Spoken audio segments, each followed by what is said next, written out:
T'en rends pas compte, mais ton corps se prépare déjà vu que t'es près du but et qu'en plus cette tartelette va changer ta vie. En fait, tu commences déjà à saliver, ça c'est sûr et certain. Et tu sens même ton cœur légèrement accéléré.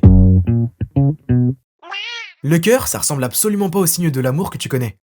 En vrai, il ressemble plutôt à ça. C'est un peu moins beau. Son rôle, c'est de battre comme une pompe pour faire circuler le sang qui transporte tout ce dont ton corps a besoin pour rester en vie et nourrir tes cellules. Comme de l'oxygène, des nutriments, et aussi pour récupérer les déchets à éliminer. Parce que comme l'a dit un vieux monsieur à la fin des années 1700, monsieur Lavoisier, rien ne se perd, rien ne se crée, tout se transforme. Et il avait raison, parce que la vie comme on la connaît et tout ce qu'il y a autour, ça fonctionne comme ça. Donc tout ce qui a été utilisé par ton corps va aussi produire des déchets qui vont devoir être éjectés tôt ou tard, et qui seront réutilisés par d'autres êtres vivants ou processus.